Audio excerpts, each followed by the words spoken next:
All right. Welcome to Engaging Culture, a podcast presented by Bridgeway Christian Church. I am Brian Kiley, and today on the podcast, Pastor Lance Hahn and I will be beginning a three-part series entitled, What Does It Mean to Be Pro-Life? In this episode, we will be discussing guns, gun violence, and gun control. Following the tragic events in Parkland, Florida, issues of gun control are in the news, and opinions on the subject seem to be as polarized as ever. What are some ways that Christians can think about guns? Is it possible to cut through the polarization and actually take sensible, substantive action? How can we speak honestly about this issue with people who disagree with us? All of that and more on this episode of Engaging Culture. All right, well, hello and welcome to Season 1, Episode 21 of the Engaging Culture podcast. As mentioned, I'm Brian Kiley. Glad to have you with us. As always, I am joined by Pastor Lance Hahn. Lance, how are you? Good. Hi, Pastor Brian. How are you? I am doing well. I'm fighting a bit of a cold, which... Yeah. Now, is that because you have a low immune system or you're a father? Yes. Okay. I actually have a pretty good immune system, I think, so I think it's more the second one. Yes. So if I say anything today that doesn't make sense, we're just going to blame it on that. That's fantastic. I don't think I'm medicated enough to make that argument, but that's anyway, true. It is. Sometimes I don't think you're medicated enough in general. So there you go. They're probably. I don't. You may be the first one to say it, but you're probably not the first one to think it. That's right. So there we go. All right. Well, hey, we're beginning a three-part series today that you and I have been talking about for a long time, looking at this question of what does it mean to be pro-life. Can you just talk a little bit, and I can kind of fill in a little bit as well, talk a little bit about what are the issues we're going to be looking at over the course of this three-part series? Yeah, it bleeds into so many other issues. So, for example, what does it mean to be pro-life in terms of is there self-defense or is there pacifism? What about the death penalty? What about euthanasia? What about, of course, the standard abortion, stuff like that? But what about war and military police action, things like that? Mm-hmm. So we're going to kind of dive in and try to break it into a three-part series so that we can give appropriate attention to each of the issues. Now, I think we're both very clear on the fact that we could spend hours and hours and hours on one subject. Absolutely. So I hope that the listeners and viewers are very clear that we're trying to jam in weeks and weeks and weeks of material into one simple hour. So if you go, man, they didn't even say this, we know. Right. Yes. There is. It's funny. Even this started out as an idea for one episode, and then we said, hey, let's make it three. And even now, sitting here at three, and even looking at all of the stuff I want us to talk about today, I know it's absurd. It is absurd. It is absurd. But I really hope that it's helpful, and I want to. My hope is that we can expand our definition of this term pro-life a little bit, and we'll get into this in a second, that you and I don't necessarily agree on all these issues, and that's part of what we want to talk about as well. But I think that sort of the safe one to talk about in Christian circles is abortion, because I just have not talked to a lot of Christians that are like, yeah, I'm totally pro-choice. Good with being pro-choice. Mm-hmm. I'm not saying they don't exist, they do, but people I know personally, you don't tend to see that perspective a lot. So there is as close to kind of universal agreement as you can get on just about any issue on that. And I myself am very much against abortion. And anyway, we'll get into that one. But I've always said, and people may not like this, but I've always said that calling yourself pro-life because you're against abortion is like calling yourself a vegetarian because you don't eat chicken. Like, okay, that's part of it. Right. But there's more to it than that. So yeah, there's more to it. And I think it is by definition. Well, here I am. I'm saying by definition a difficult term to define. That so we sounds all kind funny. of have our own interpretations of it. But you and I get into that. You and I think, are experts in understanding nuance, right? Mm-hmm. I mean, nothing's cut and dry to either one of us. This whole business about you're either pro or anti and throw everything into the same category. It's just, we're just not those guys. Yeah. Give me your hard and fast opinion on this complicated issue in 15 seconds. It's ridiculous. In a recent sermon, I actually said the phrase, you're all going to look at me and say, Pastor Lance, you're splitting hairs. And that's exactly what I'm doing, because I believe the answer is in the tiny space between the split hairs. Yeah. So I'm a guy that lives in the gray. I'm a guy that, and you are too, that we understand nuance. And even as we debate today, right, you're about to give us kind of some ground rules about what we're trying to accomplish. Right. But even today, there's a lot of nuances that it depends on what you mean by that. It depends on how you're seeing it, but we're still going to disagree. Right. And I think, so can you set up for a little bit on when people hear us disagree, what are they supposed to hear? Yeah, they're supposed to freak out that their pastors aren't friends anymore. That's really the number one thing. Yeah, that's not going to happen. Yeah, no, I mean, I think that part of the reason we want to do these episodes is to present some different perspectives and to model something that I actually think you do a great job of in your preaching that I've tried to emulate a little bit is a lot of times when there are challenging subjects, yes, you will present multiple interpretations. Now, sometimes you'll say, and here's what I think. Yep. Sometimes you won't. And it's funny, I've listened to you on a few occasions knowing exactly what you think on an issue and seen you present multiple sides. I'm like, dang, that... Like, I don't feel like I would know what you thought if I didn't already know, kind of thing. Thank you very much. Like, I think that's pretty awesome. So we want to present different perspectives because when it comes to issues that are not salvation issues that are not the gospel and everything else, whether we're talking guns, which we will today, whether we're talking war, whether we're talking healthcare, whether we're talking all of these issues, I think that there is a real danger in saying to those who don't know Christ, this is what all Christians think on this issue. It's simply not true. It's simply not true. So for us to be able to present some different perspectives is important. And then also for us to present that if we're going to talk about, okay, gun control, kind of scale of 0 to 100, where are you? That you're not a 0 and I'm not an 100. Nope. Because so much of what we see in the media and so much of, sadly, what a lot of people share online and whatnot is sort of 0 and 100 kind of thinking. Well, anyone that's not a 0 or 100 is scared to get into the mix. Right. So they usually are silent, and then it's the extreme voices that are heard. Yeah. Well, and I'll tell you something interesting. I was at a conference recently, and one of the speakers, who's nationally known, written a bunch of books, like really rad guy, he actually said that he's been asked to come on these different sort of talking head inflammatory news programs before to talk about different issues, and once they've called him and said, okay, what is your view on this issue?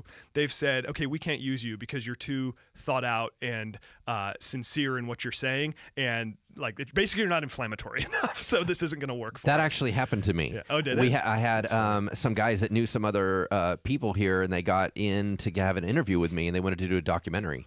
And they said, we're going to throw out 10 issues, and we want you to answer them in 10 seconds. Like boom, boom, boom, boom, boom. And they were trying to catch me in something. And when we got done, they go, you are boring. They said, you're not inflammatory. You're too thought out. And they cut me completely out of the program. Yeah. So that's, that, I mean, obviously is unfortunate. But I think that, something that you and I have talked about before is that our culture is so divided and there's so much division. And I'm always blown away at how quickly people abandon relationships, how quickly people threaten to leave a church, how quickly people do different things because they don't think the same as other people. Right. So what you and I are hopefully going to model today and in these different episodes where there'll be various areas of agreement and disagreement is just to say, actually, you know what, you can disagree and not just about what color the carpet should be. Like, this is an issue that really matters a lot, I think, to both of us. Yes. You can disagree and still be friends, still be in the same church. We don't sit around and debate about guns all the time. In fact, I think we've had like one conversation about this before this, and now, here we are having this conversation publicly. So. Well, and I don't tolerate you. Right. You are important to me. I am intolerable, I understand. Yes, I got that from your wife. That I don't just tolerate you. I think sometimes we think that, well, if someone disagrees with me on all these issues, I'm going to be a kind Christian to tolerate them. I don't tolerate you. We disagree on some things, but you are close to me. You're important to me.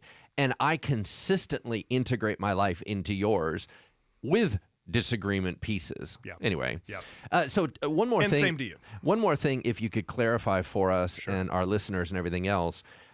You and I have been very loud and vocal that we are not interested in promoting political lines. Yep. And this is one of those issues that gets tagged on that if you say you are pro-gun control, you're labeled a liberal. Right. If I say that I am pro-gun ownership, I'm labeled a Republican. And everyone jumps into their corners. Can you give us some ground rules and what we maybe need to be thinking about? Yeah, it's just important for all of you that are listening to recognize that Lance and I simply do not view the world that way. That you might be conservative, you might be liberal. I mean, in this area, it's mostly conservative, which we love you wherever you are on the perspective. But you got to understand that we are sort of against the whole project of we view the world as liberal or conservative, or that if you're not a conservative, that means you're a liberal, or vice versa. And one of the real challenges, and I think something that prevents progress in a lot of these conversations, is conservatives and liberals both essentially use terms for the other side as slurs. Yes. Like, oh, hey, liberals, you all believe X, Y, and Z. Well, my challenge to that would be, okay, like, I believe X, Y, and Z. I'm not a liberal. I'm a pastor.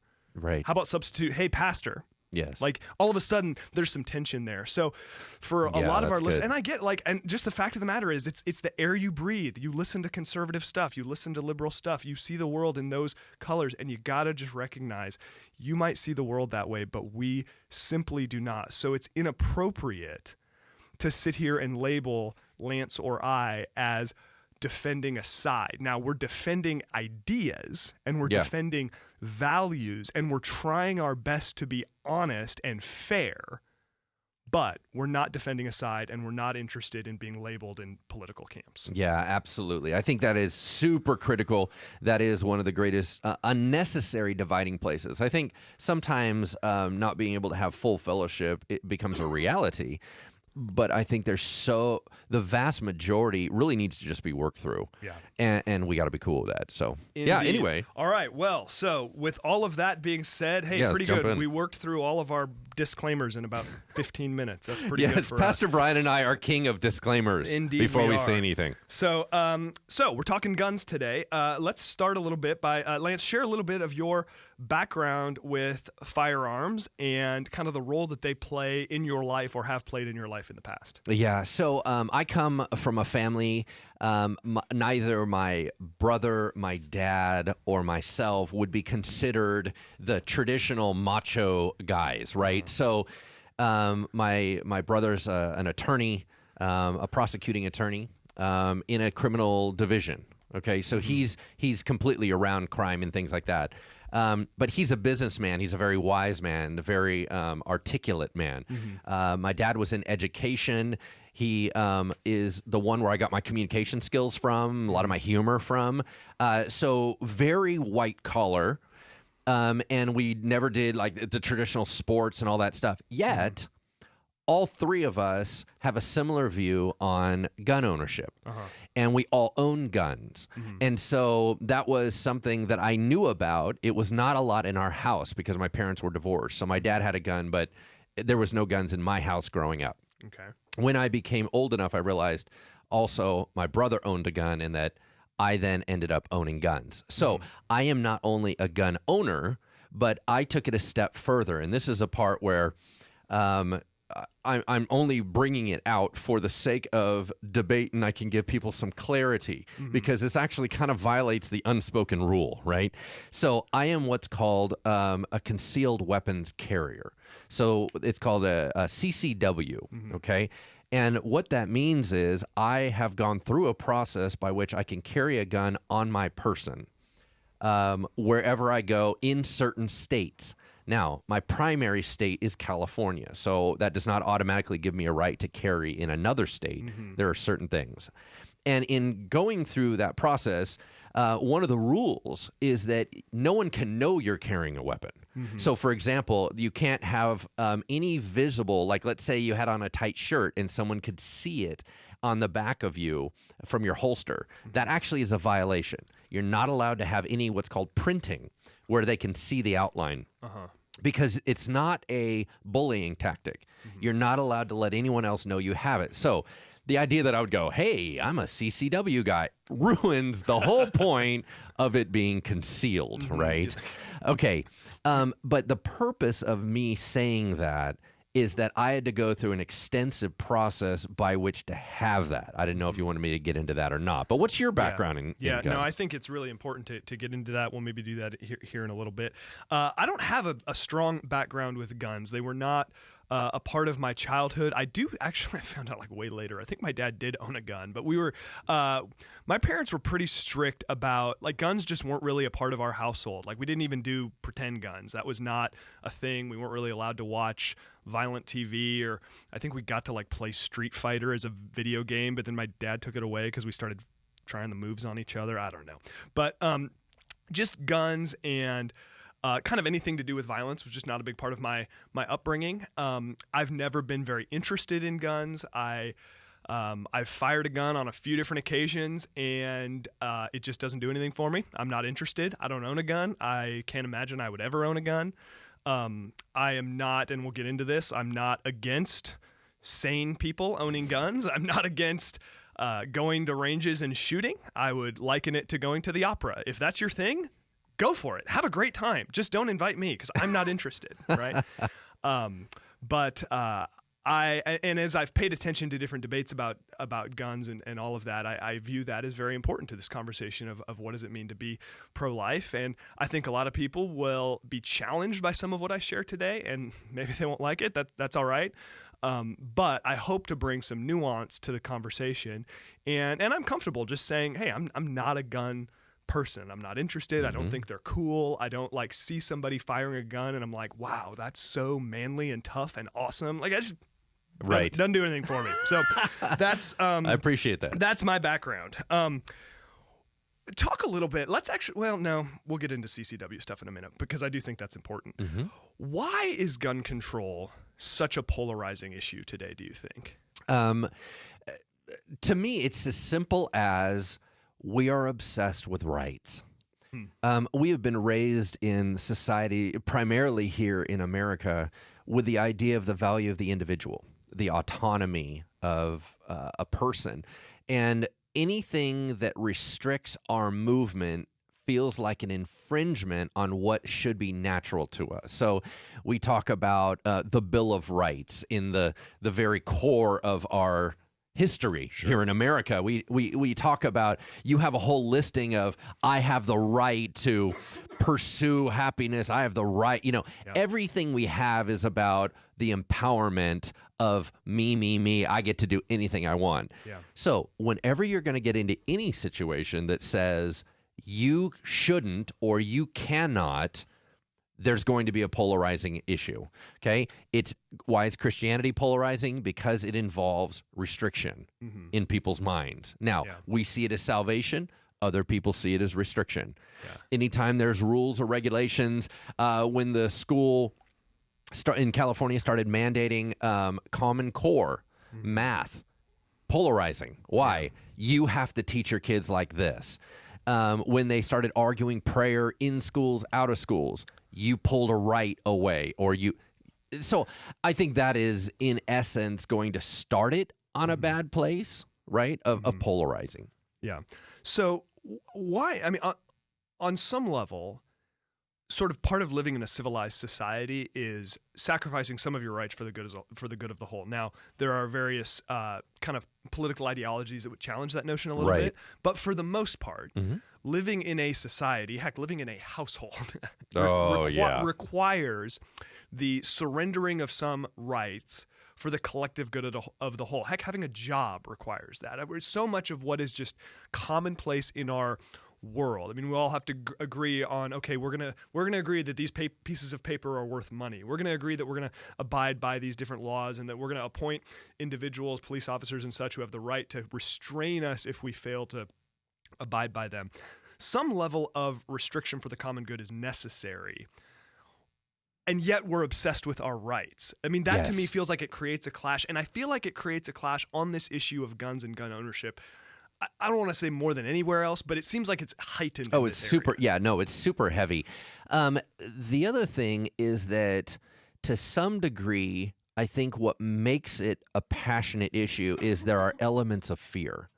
So it's one thing if you just go, man, I love cheesecake. and you're like, I hate cheesecake, which, by the way, I'm not a big cheesecake fan, just saying. Oh, we'll debate that on a We later can episode. debate, yeah.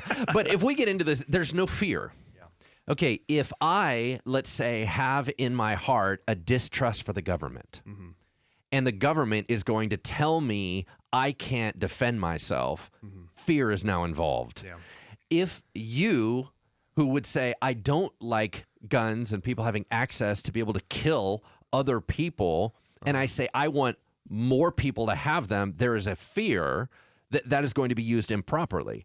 So fear is in the mix. Not only is it polarizing, it has its core in fear. Yeah. And fear automatically raises passions and everyone digs in their heels and they start freaking out, right? So, but you're absolutely right. I think that any modern society, there's agreements and allowances of you're going to remove my freedoms. Right. I don't get to drive through a red light. Right. Because if we're going to have cars, we have to stop sometimes. Now, I understand you don't want to stop, and I understand that sometimes you have to stop at a red light and no one's around. And that is so maddening, right? Because you're like, this is stupid. But you have to play along with the game if we're all going to use cars. So just getting back to what you were saying. Yeah, I mean, I think that there are a couple of issues here that I think are important that contribute to the polarization. Number one is there is a difference between legitimate fear and irrational fear. Sure. And you know, I try really hard to be fair, but you know, some of my bias might show through here. I think that a lot of the fear on the kind of we don't want any gun control at all, part of the fear from the like, you know, we're going to boycott Dick's Sporting Goods crowd is, in my opinion, irrational. Because they're afraid of arguments that nobody, except for maybe those on the very fringes, nobody in elected office is making. So much of what I see from my friends and acquaintances, people who I like, people who I hug when I see them on the weekends, so much of what I see from them online is they are arguing against points nobody is making. Like, that is not like this whole idea of the government wants to come take guns away from law-abiding citizens. I've asked so many people, give me a quote of a actual elected official with a name from a legit news source of somebody making that argument. No one's ever done it because as far as I know, they don't exist. Now, if someone wants to prove me wrong, be Kylie at bridgewaychristian.org and I will retract that statement. So there's a lot of irrational fear and there's that. And because of that, there's a lot of dishonesty, I think. Now, For I sure. think that on the side of we need some gun control measures, there can obviously be dishonesty there as well. But I think that where there's fear, we need to look at, okay, is this fear rational? You look at things like we were talking about this beforehand. I've seen several arguments in the last couple days about, oh, you know, we have all these liberals. I mean, I didn't watch the Oscars, not because I don't like the political commentary. I'm not a movie guy, so I didn't care. I watched. You probably watched because you love movies. Yeah. We don't like being lectured by these liberals who are all there, you know, surrounded by armed security. It's like, who, like, that has a serious public platform is arguing against armed security? Now, we could argue about the extent and where is it appropriate and all that, but nobody is saying, hey, you know what we need to get rid of? The armed security that is protecting us from bad guys. Like, nobody is making that argument. I'm certainly not. So anyway, that's just an example of, I think we get hung up on these kind of extreme viewpoints, arguing against arguments no one's actually making. So that brings up something that I think that doesn't get discussed in a lot of public circles. I think people have more hot buttons to fire about, but here's a nuance to it. I think there is a bigger picture, and this is something that caused me to pause. The bigger picture of people telling other people what to do. You and I are, in our minds, relatively young. Okay, now I'm older than you. And in the world's eyes, I'm not a young person anymore, right? I'm 46 years old. So, but you and I, especially you, have grown up in a world that has seatbelts. It has bike helmets. Yeah. So you have had tons of rules on you since day one, and you're comfortable walking in rules. Yeah. You're used to that. Well, there's a whole generation that did not have them. And they made the decision if they wanted to have seatbelts on. They made a decision whether their kids wear helmets or not.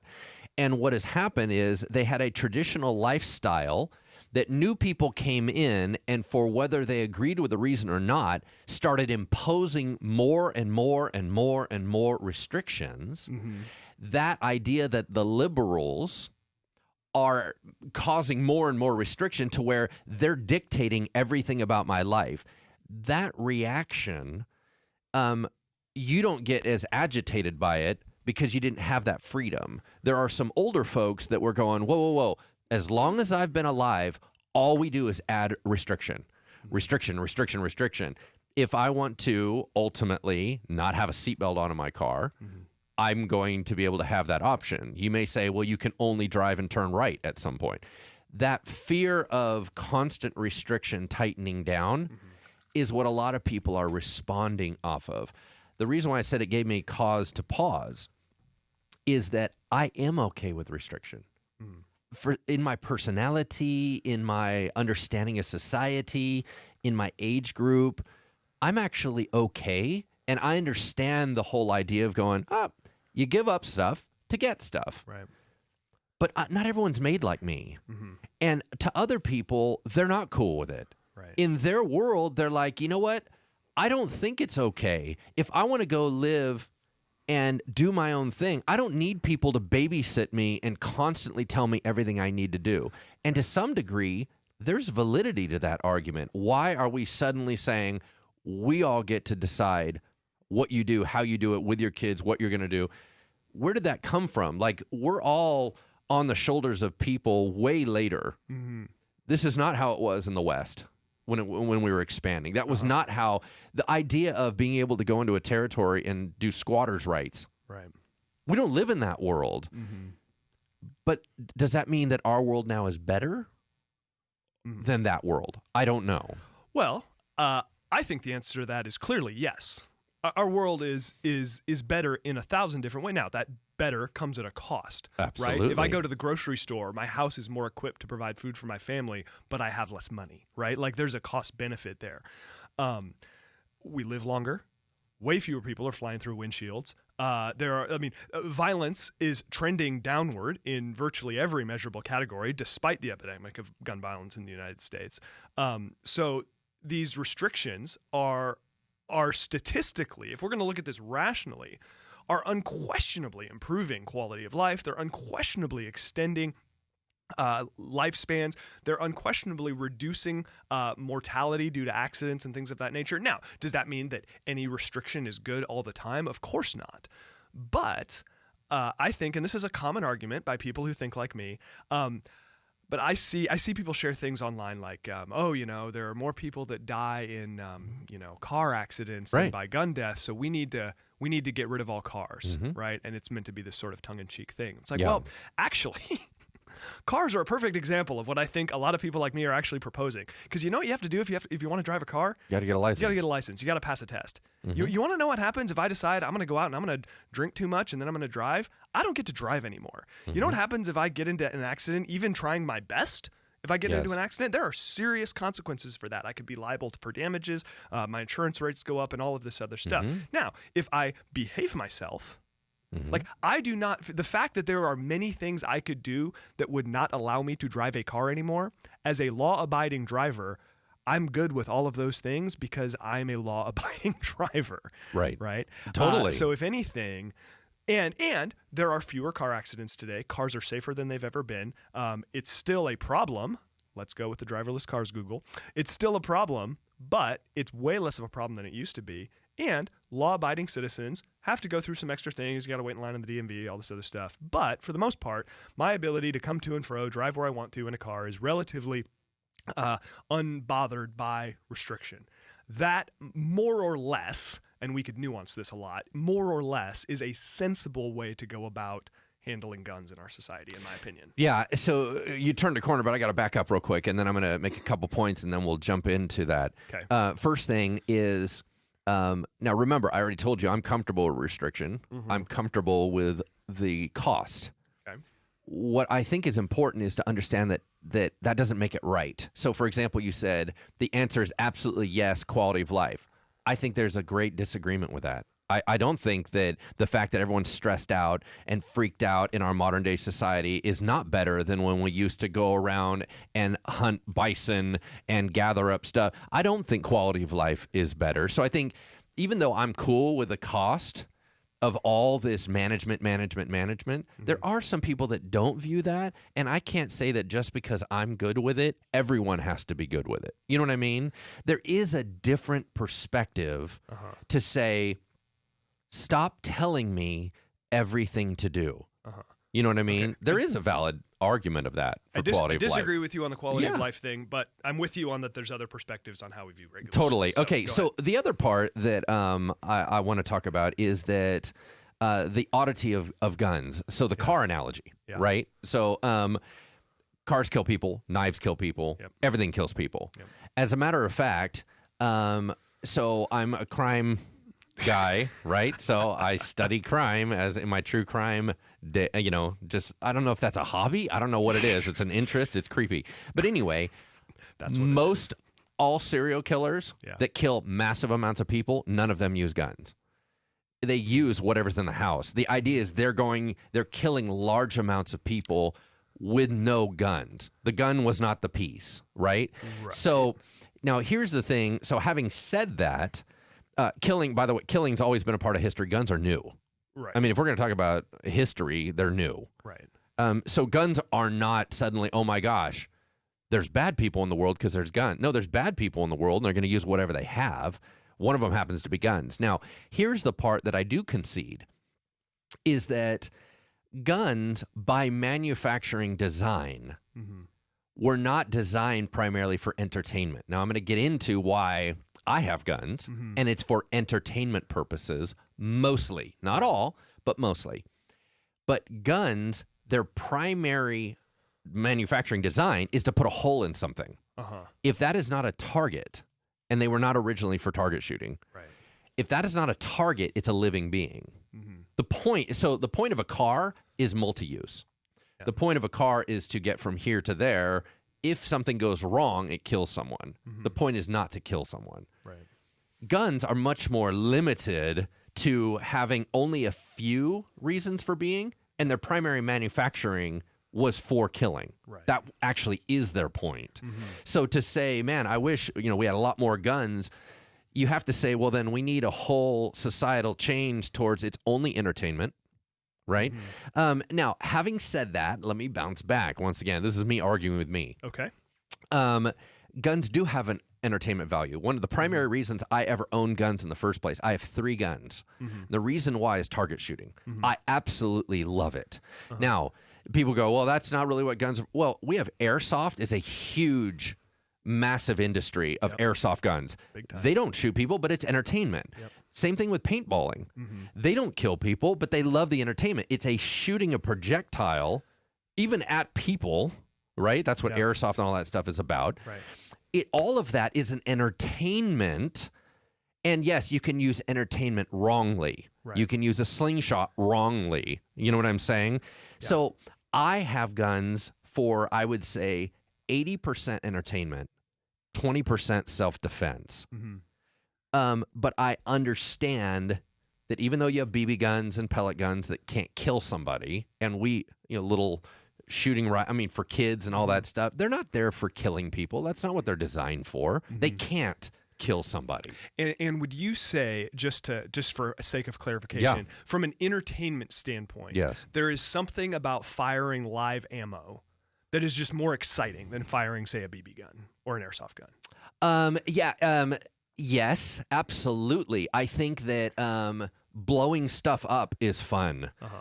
So, like, for example, if we allowed dynamite to be, so, for example, you can buy some stuff in Nevada, and what it is it's orange, and you put it on objects so that when you shoot the target, it explodes.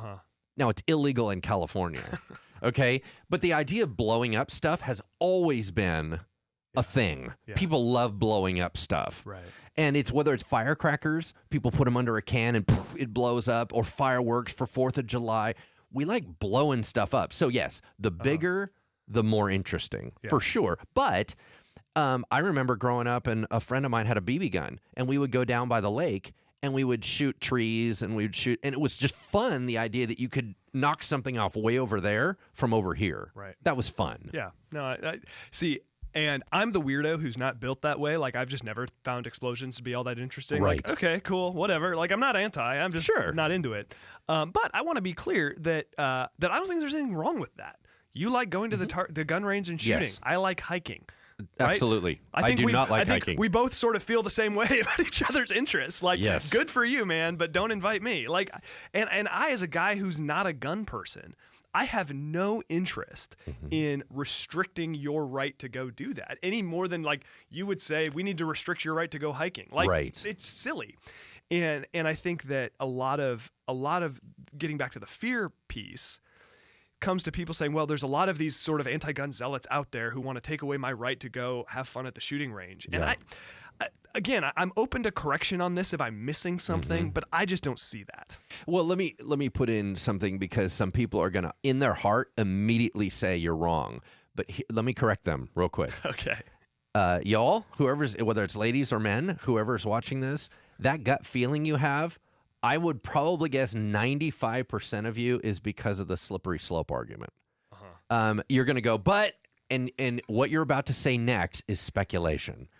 If we do this, it's going to keep going down that road. If we restrict this, everything's going to be restricted. Yeah. Please be careful on going down that road. If we're not talking about that issue, we're not talking about that issue. We're not talking about restricting everything. Be careful of the slippery slope argument automatically getting you defensive. So anyway, just wanted to put a disclaimer. I think that's a great point. And anyway, the slippery slope argument to me is always sort of funny. I think we kind of employ it conveniently. It's one of 1,000 techniques that we all have to avoid actually thinking about these issues. Is just like slippery slope, like as if that just ends the conversation right there. Right. But I don't know that that's helpful. So. When it comes to gun violence, obviously nobody is in favor of gun violence. No. Right? Nobody's like, you know what, we need more thing. Violence in our society. But obviously the debate, whether it's honest or disingenuous or whatever, the debate itself is about what do we do about it. Yes. Right? So in your view, what are the most important issues we need to pay attention to when it comes to reducing gun violence? Yeah. So I am... Once again, I'm not a liberty for all. I'm very pro legislation and restriction and things like that. That's actually, I think, responsibility is very, very important. So when you talk about gun violence, you have two different ways to handle it. One is to try to reduce bad guys with guns. The other side of it is to give good guys guns, right? So those are really, because gun violence is going to happen. Once again, so when I was growing up in the 80s, you get to miss this section. What were those, Lance? Yes, I know. I was alive in the 80s. I used to read, you probably weren't reading what I was reading. Probably not. So I would read books about gangs. Back then, there was a thing called zip guns. Do you ever hear these? Okay, it rings a bell, but I don't know. So that was the cool, like, back when they used to fight and rumble with chains, you're like, ew, what a horribly brutal way to just beat people up is with chains. That sounds awful. Okay, so they would have what was called zip guns, and zip guns are homemade guns.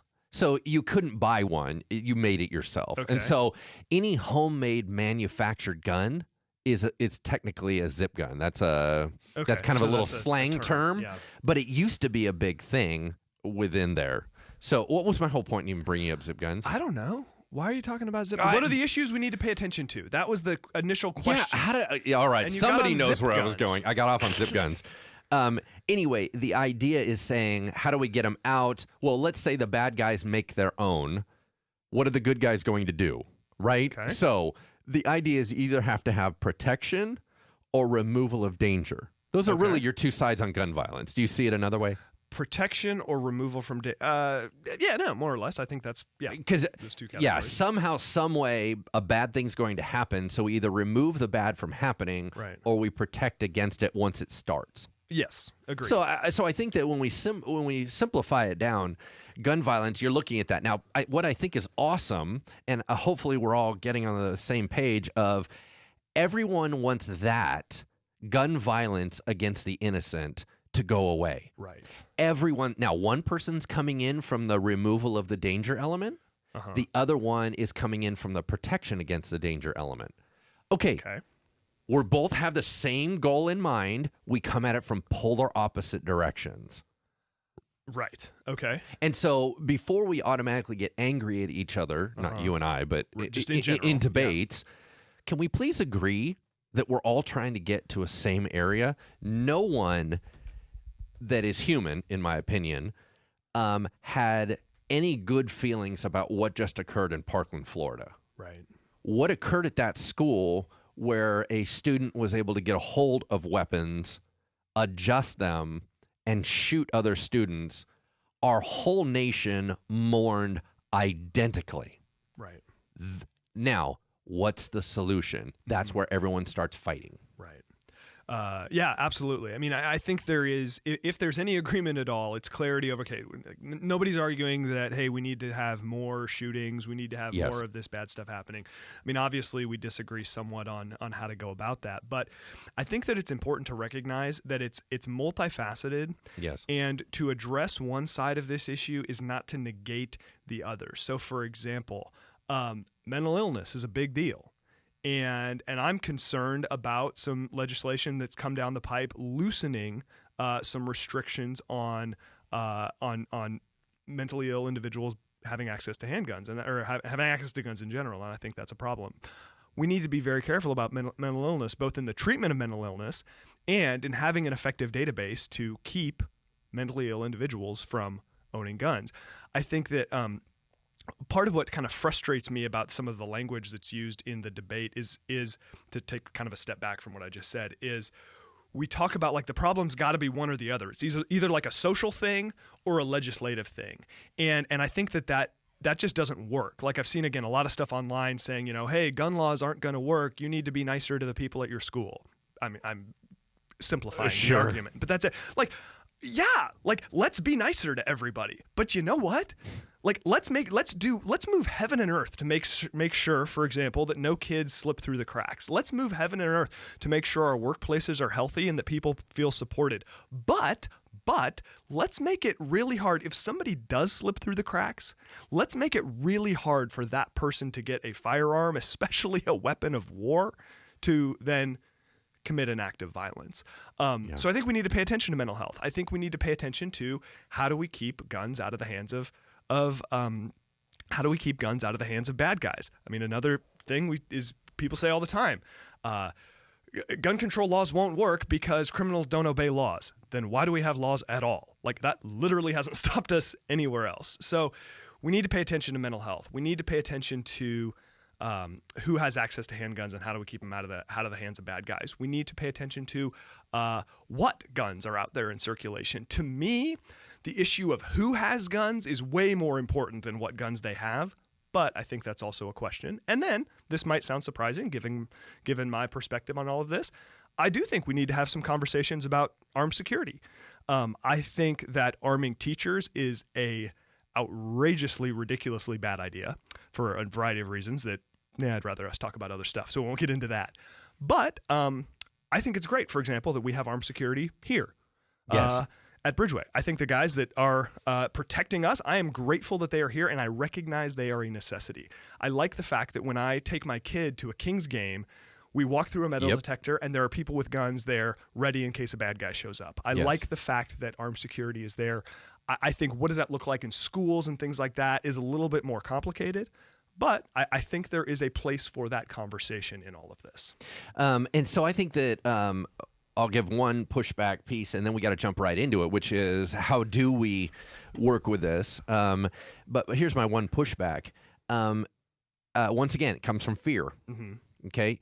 And that is when you just said we need to be careful about mental illness, you need to remember I have mental illness. Mm-hmm. And so you got to be careful because the idea is if they know what they're talking about and they're working with mental illness, awesome. Yes.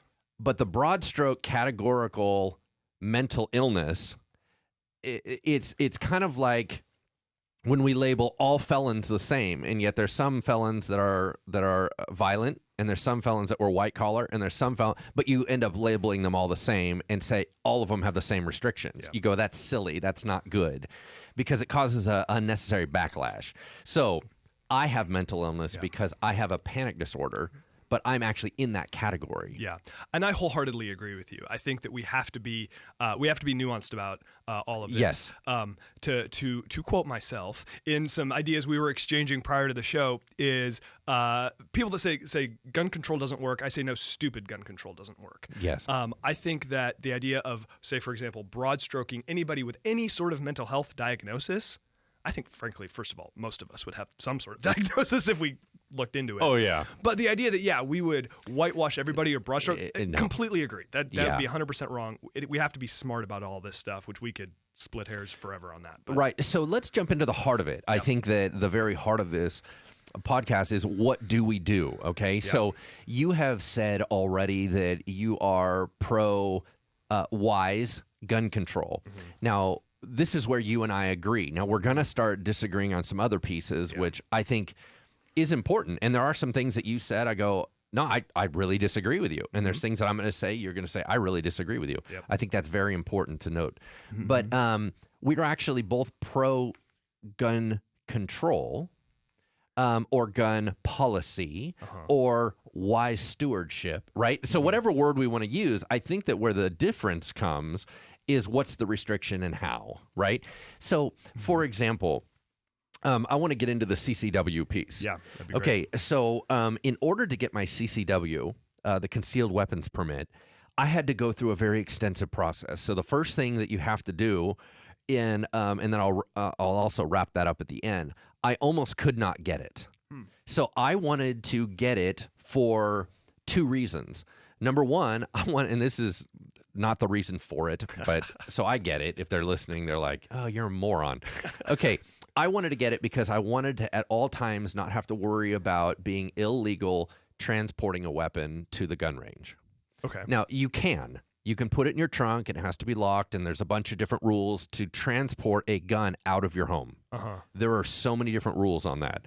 I found that laborious, and so I was like, well, I'd love to have it with me, and then I can stop by on the way home from work and use my... Now, you can do that. It was just a lot of extra work. So to clarify, with your CCW, you're just able to keep your weapon on your person.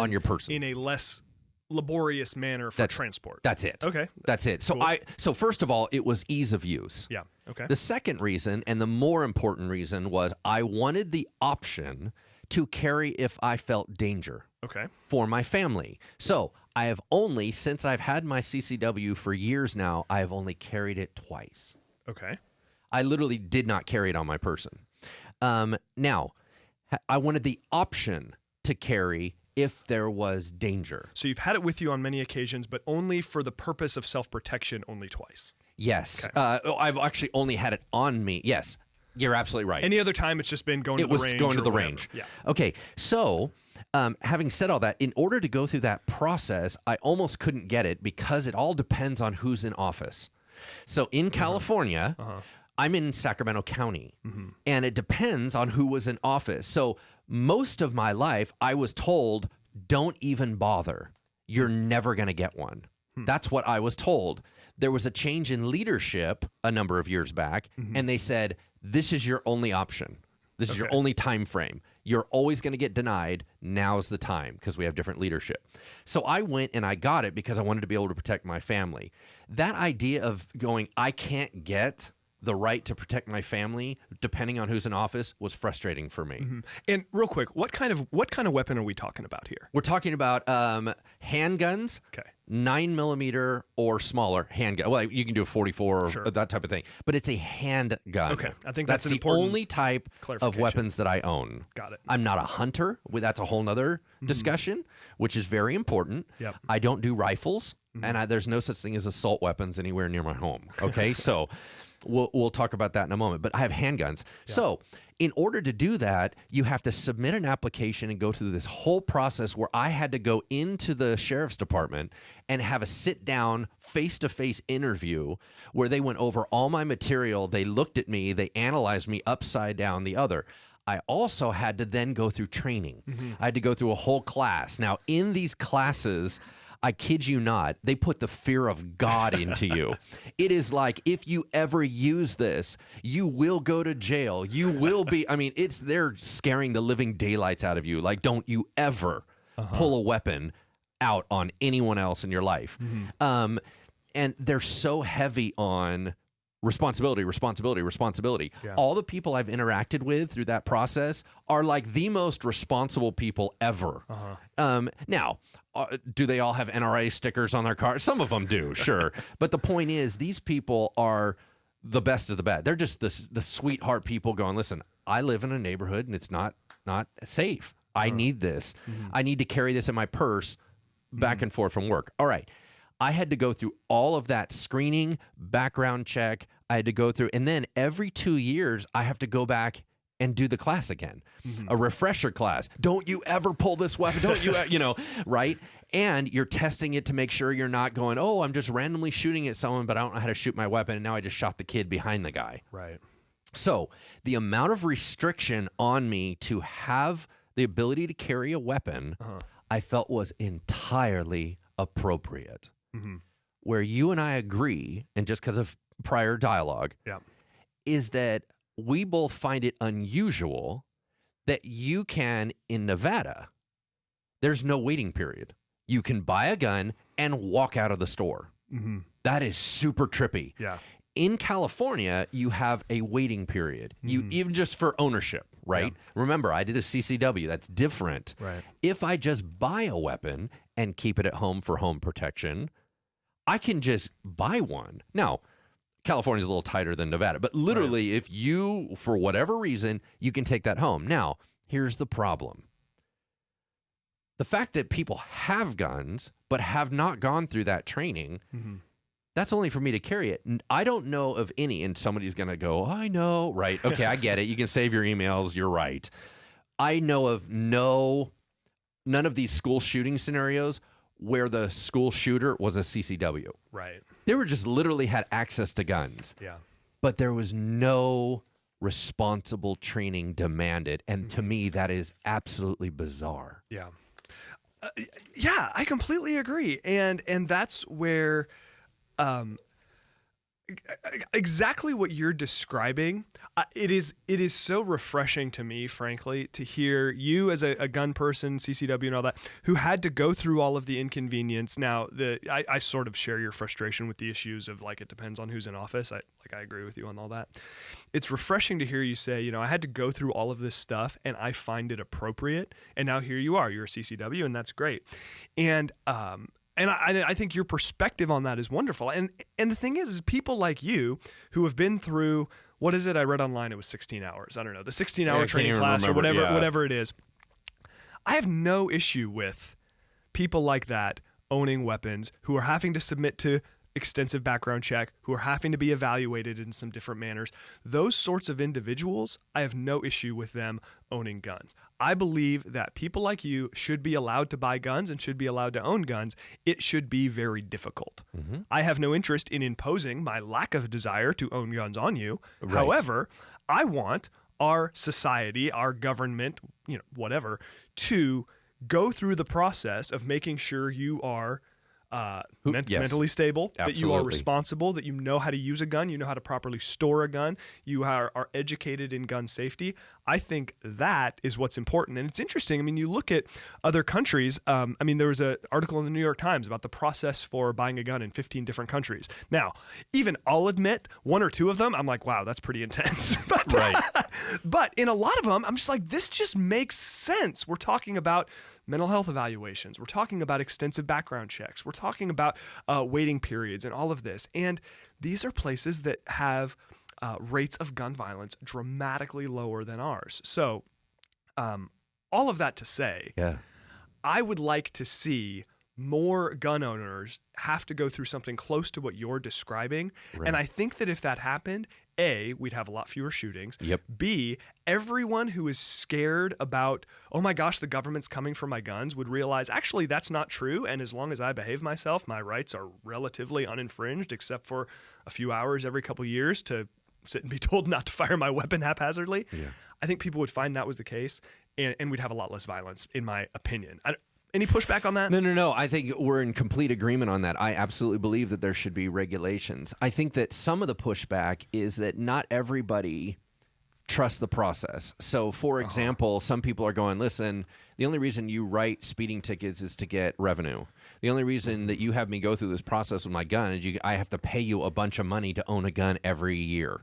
Like, because I have to pay fees every 2 years just to have the CCW, and they're just making money off it. So I think some people are going, listen, the process is not really weeding out anybody. It's just, and the other thing that I think that is really hard for people is regulations hit good guys more than bad guys. Because the good guys are the ones going through the process the most, right? So for me, trying to do everything right, dude, I'm paying huge amount of money on fines and all that stuff. Well, not fines, excuse me, permits. Registration fees. Yeah. And so any ratcheting up is making the good guys pay more and do more because the bad guys are finding shortcuts. Yeah. So I think that all the good guys, and this is what I hope that comes out of this, at least from people that are on my side of this argument, that you would go, guys, if you're a good guy, we want good guys to do the right thing. We want to control the bad guys. I think everybody's in agreement on that. Yeah. We want to control the bad guys, regardless of where you stand. So how do we get the guns out of improper hands? Right. That's got to be a thing. Yeah. And I don't see why anyone would want to argue against that. You understand what I mean? Yeah. And just to say, is legislation going to solve the problem? No, it's absolutely a part of the not. puzzle, though. It's a part of the puzzle. I mean, we still have people that speed on the freeway, but we also still have speed limits. Yes. Just because it doesn't work 100% of the time doesn't mean it's ineffective. Yeah, and there are so many different issues. I mean, I haven't studied the Chicago case super closely to be able to comment on it in a detailed manner, but I know that part of the issue with Chicago, because people always point to Chicago and say, hey, look at all that gun violence, even though they have tough gun laws. Well, from what I understand, guns are being smuggled in from Indiana that has extremely loose gun laws. So okay, there's an issue there to address. That maybe the issue is not, hey, let's really crack down more on Chicago. Maybe the issue is we need to invest some time and energy to figure out how are these guns getting here from Indiana, and maybe try to, turn off that faucet. So so yes and no. I think it's a bit unrealistic because we do not have walls around, Illinois. True. So, I mean, we're so moving around all the places. This is what's so bizarre about being in the United States of America, is it depends on how long you drive your car. You're suddenly in a whole new restriction area. Yeah. Literally, it's totally different in Nevada. We're not that far from Nevada. A bunch of my family lives in Nevada. Yeah. You can make it there in less than 2 hours? Right. All of a sudden you're in Nevada. There's no wall there. There's no checkpoint there. We're not a checkpoint place, but we have different regulations for different places. Yeah. My CCW only applies to certain states and not other states. Well, how do you know when I cross into that state? You have no idea. In that same way, here's an additional issue, is people are like, we got to regulate, it all works in England. In England, they have tough gun control laws and they don't have any big gun violence. Okay, well, hold on. You're an island. People have to fly in to your location or go through a boat. We have, in effect, a gateway to shut stuff off from coming into our country. You're not a manufacturer of guns. We have manufacturers in America making guns, and we border Mexico and Canada. And we're a huge territory. So the idea that it's as easy to restrict and legislate and do all these things and control the gateways of where guns are coming in from is not as easy as England. I would agree with that. And I think that any responsible person in this debate is recognizing that there are a variety of factors in different places that make laws more or less effective. And but I would also say, just because something is very effective in one place and it's less effective somewhere else doesn't mean it's not worth pursuing. Absolutely. Okay, we've already hit our hour, and we try to try to make these episodes about an hour long, but we're going to go a few minutes longer today because there's a few other important issues we need to address. So the big issue, or the big argument that I hear all the time is it's not a gun issue, it's a heart issue. Yep. Sometimes people even post, about various rudimentary weapons like rocks and such being used for violence in the Bible. Lance, what would you do? You agree with that, or how would you either agree or push back on that argument? Well, I think I said most of my stuff a little earlier. I am one of those people. I do think that it is a hard issue. People find ways to kill people. I don't think if you remove guns, I mean, it's completely absurd to think that the removal of guns removes violence because guns are so new. We have thousands and thousands and thousands of years of history to prove that is not true. We've had massive killings. We've had genocides prior to the arrival of the gun. So, first of all, no, I don't think that's the case. Here's the thing that I do agree with that I mentioned earlier. Guns are very unique in the fact that what are they built for? And you go, okay, that's different. It's not a multi-use, other than entertainment and shooting people. Right. You know what I'm saying? Like there's very few. I do think the entertainment industry is really is a good argument because that's what I use it for primarily. But anyway, what about you? Tell me your thoughts because I already shared mine. It is clearly a hard issue, and I agree with you that it is naive to think that if you take away guns that all the violence in society goes away because we are. Anyway, what about you? Tell me your thoughts because I already shared mine. It is clearly a hard issue, and I agree with you that it is naive to think that if you take away guns that all the violence in society goes away because we are violent towards one another because of our hearts. That is clearly the case. No question. However, I would argue that that is not a reason to not have sensible gun regulations. Part of the reason why we need to have gun regulations is because we have wicked hearts, and guns make killing much more efficient. Yeah, well, you cannot own and throw grenades. Right, exactly. Because you can kill easier. Yeah, I don't have a rocket launcher. Nope. We've decided as a society that is not okay for private citizens to own. And so I think that it's important to recognize, yes, it's a heart issue, but again, the heart, the brokenness of our hearts, if anything, reinforces the idea that we need to be really careful that those who are, we're all broken in a bunch of different ways, but those who are particularly broken and inclined towards violence are not able to access firearms. Also, we just need to be honest about the fact that, again, B. Kiley at bridgewaychristian.org, if you've got a counterexample here. I've never heard anyone use that argument for anything else. Nobody says it's not an abortion issue, it's a heart issue. Nobody says that. Not that I've heard. Nobody says it's not a driving fast issue, it's a heart issue. Nobody says it's not a theft issue, it's a heart issue. We have laws on the books to restrain evil. In fact, Romans 13 talks about that being a function of the government, is to restrain evil. And because of the fact that our hearts are wicked, again, not to belabor the point, that's why I think this stuff matters. One more element is that I see a lot of stuff with people saying, well, we had guns a long time ago and there wasn't that much gun violence. It's not that the guns have changed, it's that society has changed. Okay, I think that is yes and no, but let's just say for the sake of argument that yes, that is the case. That in fact, society has changed.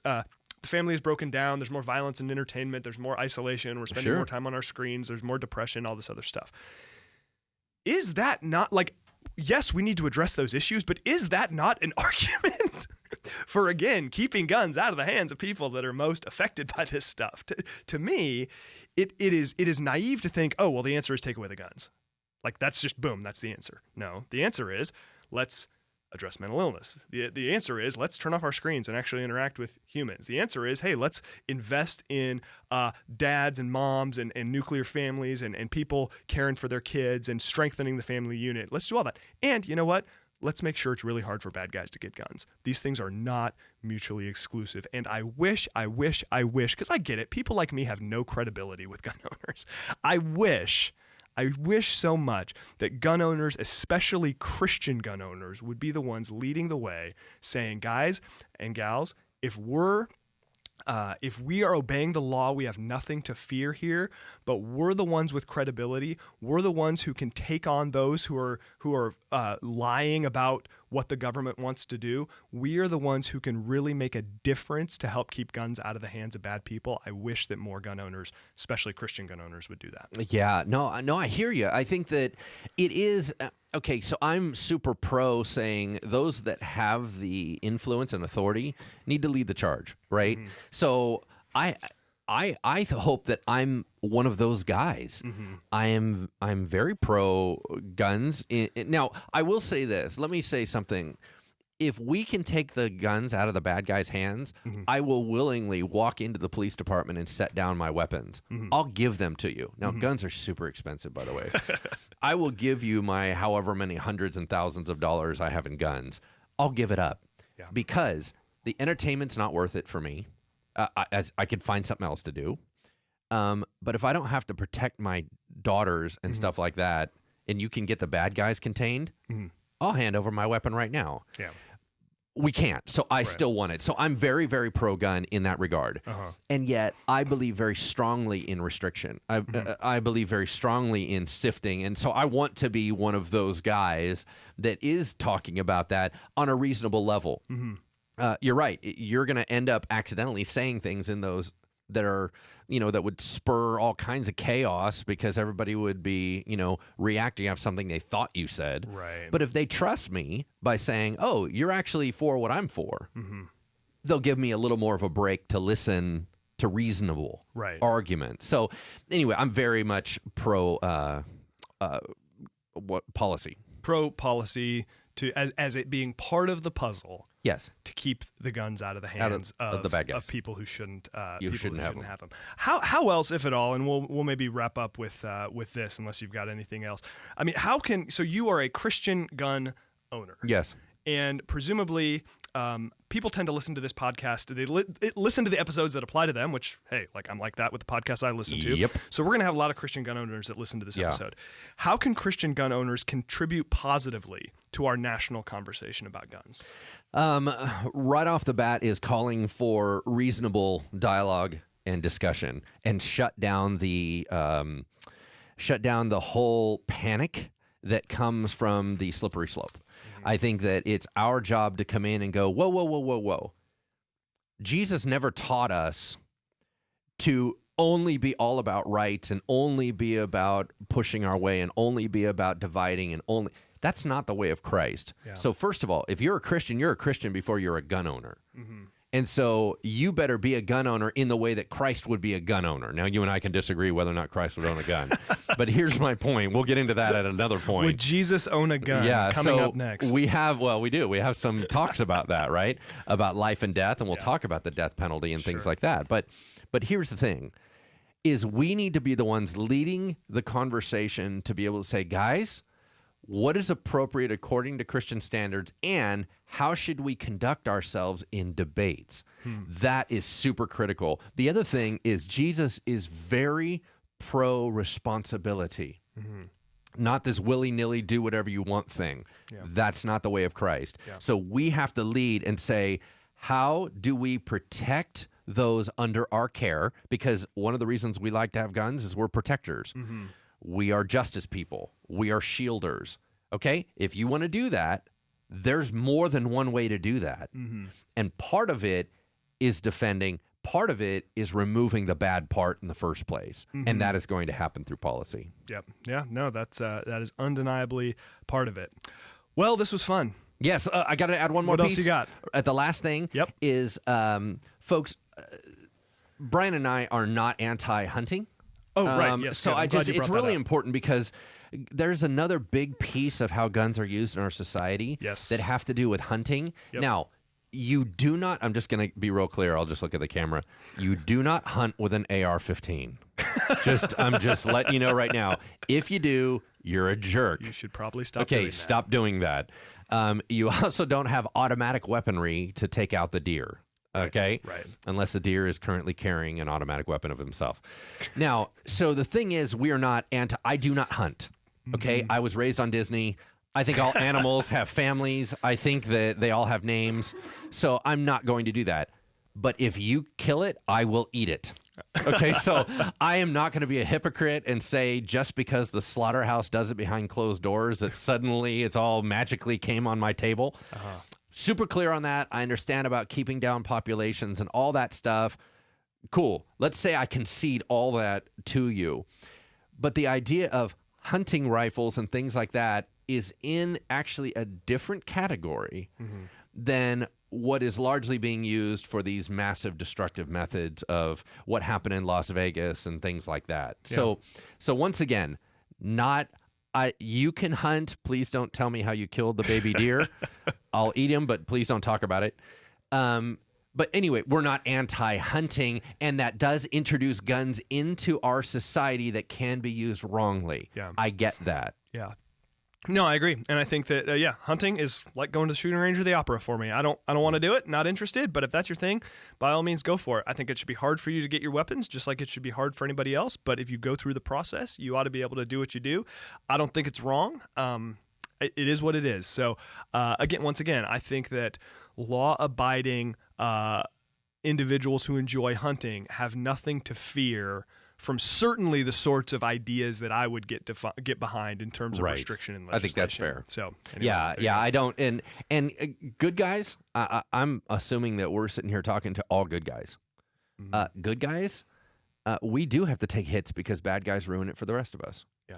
That's the bottom line. But that's true. It's in every part of society. In all over the place. Thanks for debating in such a respectful way, Brad. I appreciate it. You too. This was fun. And man, I'm looking at my notes here. There is so much we didn't get to. But, the majority. Oh, well, that's kind of how it goes. Obviously, this is a complicated issue. Thank you to all of you for listening today. We really appreciate it. We hope that the conversation was enlightening and thought-provoking for you. As always, want to encourage you to just let this show motivate you to engage with people who disagree with you, to have thoughtful, intelligent, respectful, loving conversations about these sorts of complicated issues, because we both think our society will be better if we do that. Thanks so much to our audio engineer, Lucian Hughes, our video director, Brennan Stewart. Great work as always, gentlemen. Thanks to you for listening. We'll see you in 2 weeks for the next episode of Engaging Culture.